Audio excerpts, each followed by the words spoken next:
আসসালামু আলাইকুম viewers, welcome back to my channel. আজ আমি আরেকটি মজার রেসিপি নিয়ে এসেছি, টমেটো গার্লিক সস। এখানে প্রায় 1 কেজির মতো আমি টমেটো নিয়েছি। দেখতে পাচ্ছেন টকটকে লাল পাকা টমেটো, ধুয়ে পরিষ্কার করে পানি ঝরিয়ে নিয়েছি এভাবে। এখন আমি দুটো টমেটো আপনাদেরকে কেটে দেখাচ্ছি।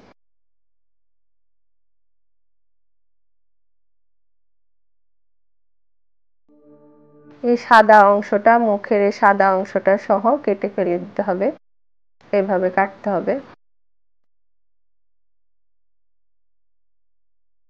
সাদা অংশটা যেন না থাকে, এই সাদা অংশটা অনেক সময় সসটা নষ্ট করে দেয়। এভাবে করে এটা ফেলে দিবেন।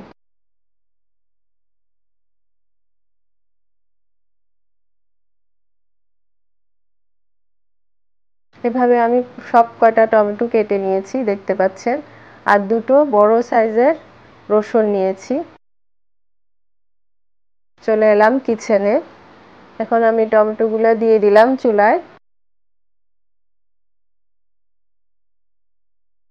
আর ওই দুটো রসুন, যেহেতু গার্লিক সস সেজন্য আমি রসুন একটু বেশি দিব। আর আমি পানি দিচ্ছি না, ভিনেগার দিচ্ছি। এখানে হাফ কাপ ভিনেগার আছে। আমার কাপটা কিন্তু অনেক বড়, দেখতেই পাচ্ছেন। এটা নর্মাল কাপের চেয়ে একটু বড়। হাফ কাপটা নিয়েছি আমি, কিছু রেখে দিয়েছি অর্ধেক। আর এখানে দুটা লং, এক টুকরো দারচিনি, হাফ চা চামচ গোটা জিরা, আর এক টুকরো সাদা কাপড় ধুয়ে এবং পরিষ্কার করে নিয়েছি। এটাতে বেঁধে এগুলো আমি এখন এখানে দিব। এতে করে রসুনের যে তীব্র একটা গন্ধ আছে এটা কমে যাবে।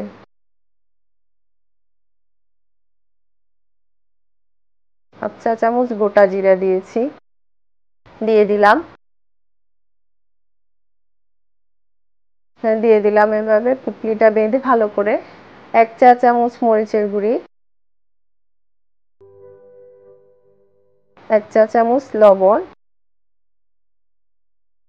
দিয়ে দিলাম। এভাবে ঢেকে আমি লো আছে 5 মিনিট লো আছে রাখবো।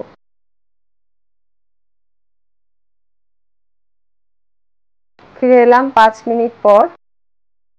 দেখুন পানি ছেড়ে দিয়েছে। এখন একটু নেড়ে দিচ্ছি এবং আঁচটা একটু বাড়িয়ে দিব। এখন মিডিয়াম আছে, প্রায় আরো 20 থেকে 25 মিনিট এটা সিদ্ধ করব। খুব হাই আঁচে দেওয়া যাবে না, যেহেতু এখানে পানি কম, পানি দেইনি আমি। ওই টমেটোর পানি বের হয়ে ওভাবেই সিদ্ধ হবে, তাই আমি এটা মিডিয়াম আঁচে প্রায় 20 থেকে 25 মিনিট সিদ্ধ করব।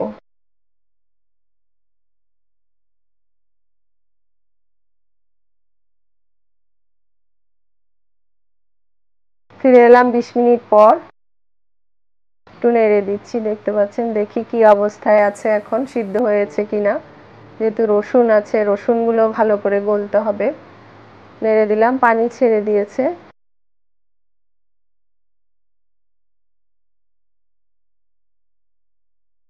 এখনো ভালো করে রসুনগুলো সিদ্ধ হয়নি, আরো সিদ্ধ করতে হবে।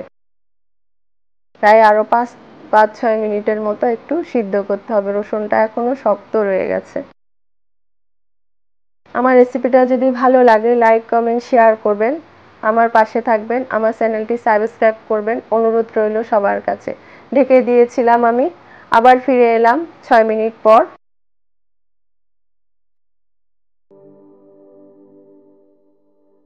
এখন হয়ে গেছে, রসুনটা পুরো গলে গেছে, পুরো সিদ্ধ হয়ে গেছে। তাও আমি একটু দেখছি কোনো শক্ত আছে কিনা। এখন আমি এটা নামিয়ে নিব এবং ঠান্ডা করে ব্লেন্ড করে নিব। খুবই মজার একটা সস, প্লিজ ট্রাই করবেন। যাদের হার্টের সমস্যা আছে এটা তাদের জন্য অনেক ভালো। রসুন রসুন তো সবাই জানেন হার্টের জন্য অনেক ভালো। খুব মজার একটা সস এটা।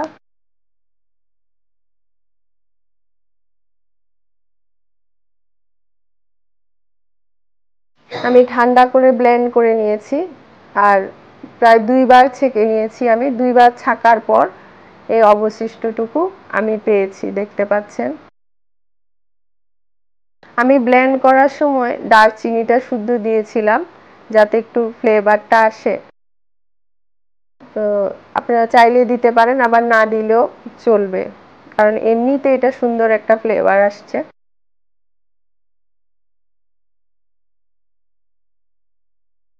দেখতে পাচ্ছেন ছেঁকে নিয়েছি।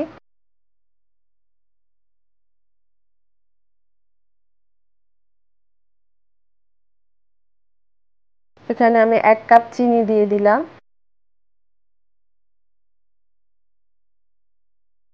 প্রায় 200 গ্রামের মতো হবে চিনি এখানে। চিনিটা আসলে স্বাদ মতো চিনিটা দিবেন। আমি এখন এটা 5 মিনিটের মতো এভাবে নাড়তে থাকবো। গার্লিক দেওয়ার কারণে এটা অনেকটাই ঘন অলরেডি, চিনিটা গলবে আর একটু পানি ছাড়বে, আবার ড্রাই হবে, এজন্য একটু 5-6 মিনিট এটা নাড়তে থাকবো। আমি কোনো কালার ইউজ করছি না এখানে, ফুড কালার। আপনারা চাইলে একটু ফুড কালার ইউজ করতে পারেন, কারণ এটা এমনিতে খুব টকটকে লাল রং টমেটোটা, তাই আমি কোনো কালার ইউজ করছি না। দেখতে পাচ্ছেন 5 মিনিট পর আমি 1 চিমটি টেস্টিং সল্ট দিয়ে দিলাম। খুব বেশি লাগবে না, 1 চিমটি টেস্টিং সল্ট দিলাম, এতে করে স্বাদটা বাড়বে। কি সুন্দর কালার এসছে দেখতে পাচ্ছেন, এবং ঘনত্বটাও খুব সুন্দর এসছে। এখন কর্নফ্লাওয়ার ইউজ না করলেও চলবে এমন দেখাচ্ছে, কিন্তু একদিন রাখার পর না পানি ছেড়ে দিবে যদি আমি এখন কর্নফ্লাওয়ার ইউজ না করি। তাই এখানে আমি 1 চা চামচ কর্নফ্লাওয়ার দিব। যে ভিনেগারটুকু আমি রেখেছিলাম সেই ভিনেগারটুকুতে আমি 1 চা চামচ কর্নফ্লাওয়ার গুলিয়ে নিয়েছি। এখন এটা আমি অ্যাড করছি এবং অনবরত নাড়তে থাকতে হবে, যাতে কোনো দিকে দলা পাকিয়ে না থাকে, সেদিকটা খেয়াল রাখতে হবে। কর্নফ্লাওয়ারটা ভালো করে সিদ্ধ হওয়ার জন্য আরও 5 মিনিট আমাকে এটা অনবরত নাড়তে হবে। নাড়তে নাড়তে দেখবেন সুন্দর বড় বড় বুদবুদ বের হচ্ছে এবং হয়ে গেছে। 5 মিনিট নেড়ে নামিয়ে নিব। এখন আমি আপনাদেরকে পরিবেশন করে দেখাচ্ছি। দেখুন কত সুন্দর কালার এসছে। এটা আপনি নর্মাল ফ্রিজে 1 থেকে 2-3 মাস রাখতে পারেন, আর এর চেয়ে বেশি যদি রাখেন অবশ্যই ডিপ ফ্রিজে রেখে সংরক্ষণ করতে হবে। খুবই মজার একটা সস, প্লিজ ট্রাই করবেন। এতক্ষণ আমার ভিডিওটা দেখার জন্য আপনাদেরকে অনেক অনেক ধন্যবাদ। আবার অন্য কোনো রেসিপি নিয়ে আপনাদের সামনে হাজির হব। এখন আমি বিদায় নিচ্ছি। সবাই ভালো থাকবেন। আল্লাহ হাফেজ।